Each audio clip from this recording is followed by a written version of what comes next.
Hi everybody, my name is Jessica Holyfield and I'm a professional dance choreographer and dance educator based out of the southeast of the United States, and we are going to be taking a look at the first challenge of Kingdom Legendary War. I have had the worst time trying to get this franchise of a show onto YouTube in any capacity. Road to Kingdom was a total bust, so we are giving it a try with Legendary War because I did notice some reactors were able to get some of their reactions onto YouTube, so we're gonna also try on this end. So if you see this on YouTube, we did it in some way, but I am excited to at least attempt to try to get these out because I really enjoyed this season. Yes, I did take a look at the full episodes as well, so I have a lot of refined feedback based off of what I had spoken about in these challenges throughout the show. Also keep in mind I am coming straight off of Road to Kingdom for this show, as well as a lot of my feedback is pertaining to things and elements that I had seen from previous challenges or from the full episode. So context may be a little bit different depending on where you watch this. So let's go ahead and get started. All right, so we have iKON. They did what song? Hold on. 사랑을 했다, 사랑을 했다, 다라라라라. Okay, that one. And then 죽겠다. Cool. Here we go. In the setup. So I believe they're one of the groups that doesn't have like all the scenery and stuff. So I'm curious what theirs is going to be like.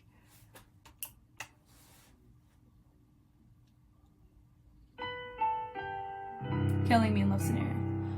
Ah.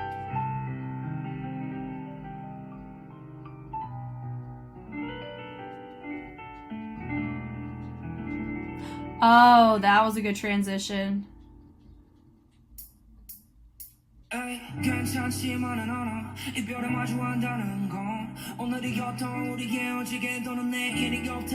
it. It feels like a late night show kind of vibes.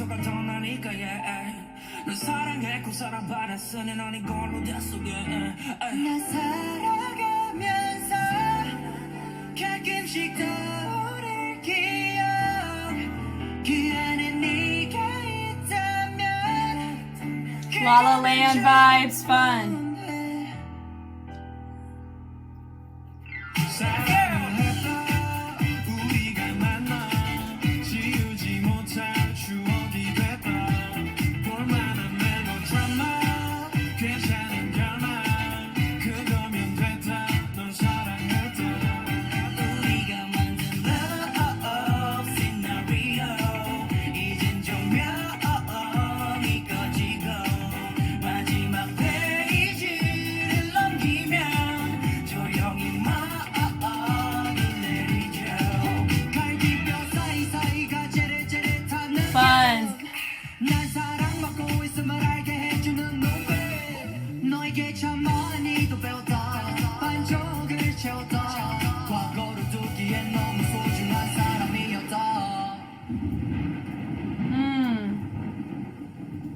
Part of me wants it to just straight up rain, but I know that's a bit tricky to do in this type of production environment.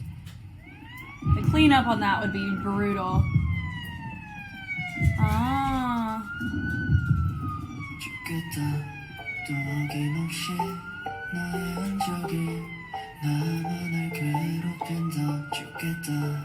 Nice. Wow. I love that. There's your smoke. Freaking camera. Ah!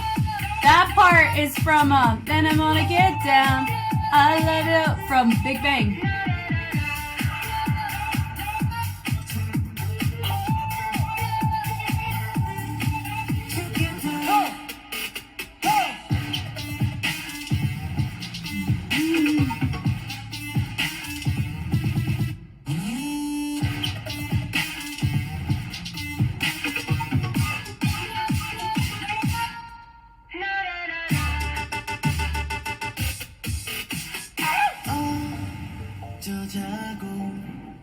그녀를 만났을까 또 어쩌려고 이별을 택했을까 그것만큼 사랑했나 봐 꺼진 불씨 다시 타오르나 봐 가슴 저린 그리움일까 아니 미기적인 외로움인가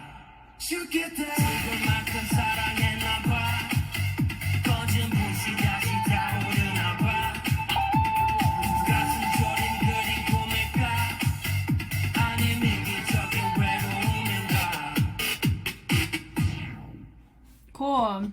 I mean, they're on, everything's on fire, but all right. So with this one, I liked it. I definitely think it's each group. It feels like they're stepping up in terms of what they're bringing. Like they understand what the show is. I mean, the boys, of course, they understand, you know, because they did a whole season of it. But iKON, this is definitely much more. I really feel like they invested more commitment-wise into this. Now, this whole beginning did remind me a lot of, you know, it's more vintage, of course. It does remind me of, like, you know, the late night show, that kind of stuff with David Letterman. Like, it gave off that kind of vibe with how they did the lighting and everything. But this was really cool, how he kind of had her, he's not, you know, she's not there. Very well done on the dancer's part, on the disappear. It was super nice. Really great way to start it. And then this part, it's just nice to just them vibe out, enjoy the track. And look at just the beauty of the LED choice on that. It's just beautiful. It's giving like heavy La La Land. Some of the coloration has some overlap there. Of course, we have usage of stairs. We have, now, do they have like glaciers and stuff? No. Do they need a lot? Honestly, no group really needs a lot to tell their story. I'd say a great example is Stray Kids. Because Stray Kids from the 100-second intro challenge, when you notice, all they had lights. They had these little lights and they had a knife, and they were able to freaking decimate on their concept. It was really, really well done in that regard, and they used the LEDs to their advantage. So here in this case, like, props really help, but lighting and how you use the prop really matters too, you know. So yeah, you can definitely tell, like, they don't have as much environmentally on some of their choices. You know, they have more of that vintage spot right there. I mean, for me, like, I'm totally fine with the choice. Remember, it's art. Like, we just get to showcase them, be able to take on challenges. So this is just I'm just curious, what if we did a spotlight here, you know? So we kept it very whimsical, and like we have spotlights, or very like Broadway-esque, because this does have a very modern feel, projection onto a retro type of scenery. So that's why it feels potentially disconnected, not just because of it's not really the lack of propage, it's the lighting choice for that, you know. So I just find that interesting. Like lighting sets up your environment so much more than you think it does. The only reason why I know this is because I've put on enough productions to know that if your lighting sucks, it's just gonna look not awesome. So yeah, so I like that. See, and you notice this right here, it matches the type of lighting that's used. It really matches the environment that they've set here with the bench, and then you have your little lamp post too. Also, side note, I noticed this with whenever one of the members was on the stairs, it felt very much like I don't know if they utilized or took advantage of the camera opportunities as much as you see from other groups. And you can see that because it kind of just feels like we're doing a performance. We're not really having a ton of transition with the camera. The very beginning was really, really cool. But you know, it just felt like the camera was kind of left at their own discretion on when to zoom in and when to zoom out, versus making it a moment at the top, and we just kind of have to find your feature. But we'll talk about that there in a second. That was a nice little moment there. And I notice with the type of, and also there is a slight disconnect, if we're going to be real. This type of phone, I don't think that type of phone matches the environment of the type of setup that they did earlier with Bobby, because this is in a different era of technology, I think, is my note, you know. But I understand why we have it there. I get it. We all walk. So that's nice. I like the environment set up in the back. Super fun. Having the dancers, a little kick, step, touch, action. I know with Gen 3, it's not as much of a priority as much as Gen 4 and Gen 5 with dancing. So theirs is going to teeter more simplistic. I know B2B, we'll get lucky if we get dancing at all, and that's okay. But their humor is hilarious to me, and they live, and so everybody kind of has a natural grace built in on they're just gonna be here for a good time and perform. They also have seniority on their side too on this type of stuff. But the dancing side, like with iKON, they're known more as like a hip hop group. So seeing them take on this approach, I know is very different, and I like it. It's a different approach. And very clean. I like it. Taking that bump, bump, right in the holds and the and counts. And yep. So it's fun having, you know, just one of your features in the front. I think Junhui. And then having your dancers framed to the outside looks nice. Good neutral colors, little trench coat action, really fun. Now all we did is really just pan over to one side. We're kind of keeping the formation as we have it, just a different type of frame. Instead of having it framed from this side, we have it framed from around the back. So this is really nice. It's clean, it's enjoyable, good levels. Yeah, it just feels very much, we're here for a good time, enjoying our time here. Nice little ranajam, or it's a house move whenever you pick it to the backside, and then we rock. Now this part, you see what I mean? So we have them all pan in, he goes and presents them up, but if you look, we have our dancers down here, but he's so far away, and part of me wishes we had, you know, a potential second camera or something. What if we had it a little bit closer to him and we had it pan out and these dancers do something more interactive on the stairs? Very similar, you know, like with the boys, when you saw with the hands, they had this kind of overlying theme throughout it. So having the dancers figure out and explore different ways to utilize the chair outside of just a predictable framing of having your guy, you know. So it's little details like that could really enhance the overall quality of the choreography. But it's really nice. The choices that they make is nice. So that zoom in was really fun. I enjoy that. They pan it around, you know, so they take it and they pose. That's nice. They go and they rotate around. And enjoying that, and you still have your dancers kind of in that place where they were before, so we don't have a lot of depth or range happening in the formations as much as you could do opportunity wise. He takes it around, and then it's raining, he drops down. Love that moment. Now if we had rain, that would be freaking dope, but I also know good luck cleaning that up in the production space. The heartbeat's really cool. The lighting really helps with that. Then you have the siren. Woo. Lighting wise, you have thunder, but with a siren, you know the red and the blue. I think we do end up seeing that. But you mostly just see blue lights here, right? So that would be red would be a really helpful color. That would help showcase that sound really well. That right there, that into them catching him, that's freaking sick. That was awesome. And look at the fog, like come on, that is super cool. But then the camera is not like the lighting, I don't know, like I appreciate this camera shot, but it kind of, it just, I don't know, I know you guys feel the same way as that. I really wanted to appreciate having this without this big old shadow, but sometimes that's just what happens in production. Could have had a camera up, you know, catch here and then just have a handheld. I don't know. I'm just curious what other choices the camera people and the camera production could have done to where that shadow wasn't shown. Or maybe that was discussed, because that also isn't a little thing that can shape the integrity of the routine entirely. Is it kind of, there's a term for it that I keep trying to remember and my words just get lost with it. It's not a blooper. It just kind of feels like it sucks us out of the story that they're telling us because we're seeing the behind the scenes when we're not supposed to. It's that.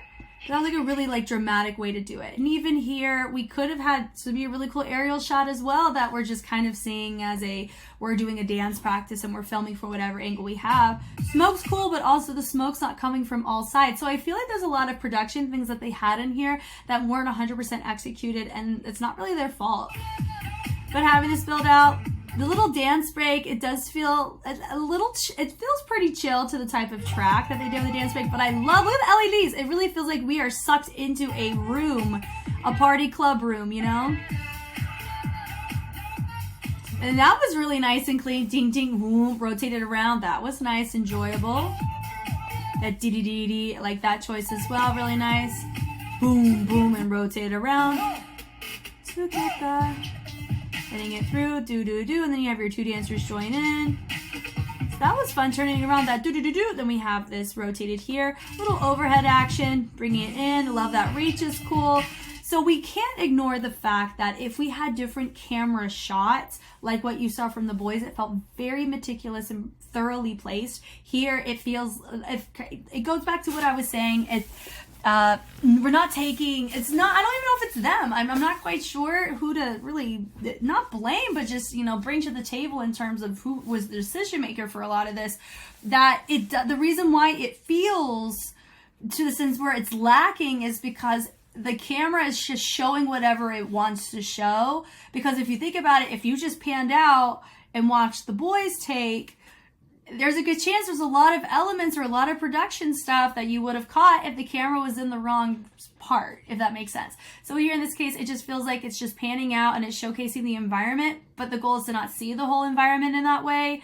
And so it's kind of like lowering the quality a little bit. But the movement is really nice. I like it. It's definitely a build up, a lot cleaner. It feels like they're taking it more seriously, which I appreciate. Boom, boom, boom, boom. Not saying that they weren't before, but I feel like they now understand what needs to happen for a challenge, right?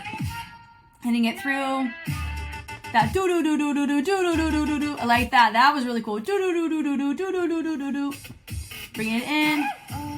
Oh, take this in.